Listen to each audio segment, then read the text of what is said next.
Welcome to Big Dave's Farm Life. So yesterday I drove to Tennessee to buy some cultipacker parts. Well, today I'm going to show you the parts that I bought. I'm going to kind of explain the project that I have going of building this homemade cultipacker. So let's get started.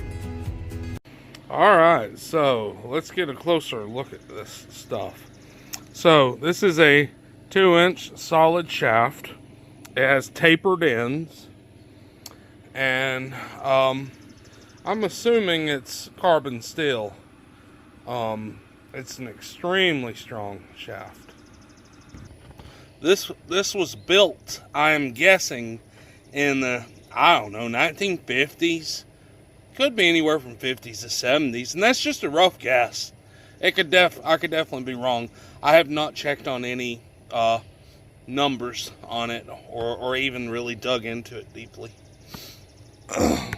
Guys, please let me know if any of you out there have experience with building a homemade cultipacker. I would love to know any tips you have. So I have noticed that there is actually a couple different styles of cultipacker wheel, and I've noticed that this unique one, there's only one of these. I think the guy that gave me or sold me these, I think he used the other one that was like this on his project. But my strong suspicion is that these are the regular cultipacker wheels, and then these go on the ends, one on each side, and then you bolt a collar on the shaft, and that shaft rides up against this, but not too tight, so it can still spin. And by doing that, you keep them from getting spaced too far apart, because you don't want gaps between wheels. If you have gaps between wheels, the dirt will squish up in the gaps and will not be packed tightly, and you'll see a line in the soil. Anyways, so I have also noticed that there is some manufacturing defects, and if you'll look right here, see that jagged edge right there? That is actually called flashing, and it is caused from the casting manufacturing process.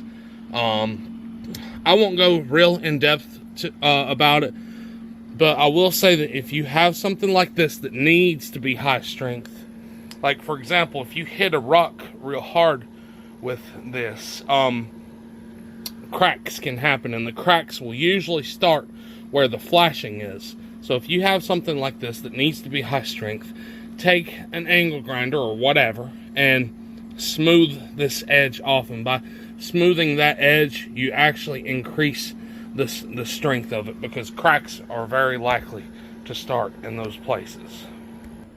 This is the piece of I-beam that I'm going to use for this project. It's going to be rather simple, but it is going to be a 3-point hitch cultipacker, because, well, that just makes my job a lot easier.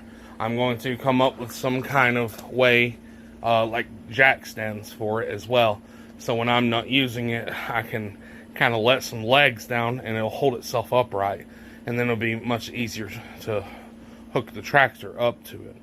I am going to either get another piece of I-beam the same size and lay them flat together and weld them together, either that or possibly even just a piece of channel iron to go right here down the entire length of it and kind of weld them together. And I'm sure that would be strong enough.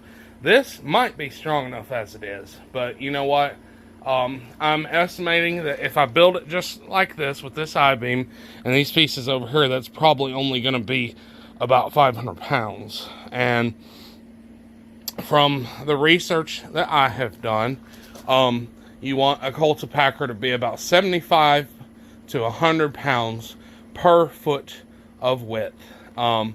So this could use being heavier, and rather than just put a bunch of weights on it, I like the idea of the actual frame itself being almost pretty much roughly heavy enough to do the job effectively. That way, all the extra weight is giving strength to the implement. And that way I'm less likely to break it, because you know me, I break things. So when I build them homemade like this, I really overbuild them. So that's my project that I've got going on right now. Thanks so much for coming to Big Dave's Farm Life. Please like, share, and subscribe. And remember, keep the dirt on your hands.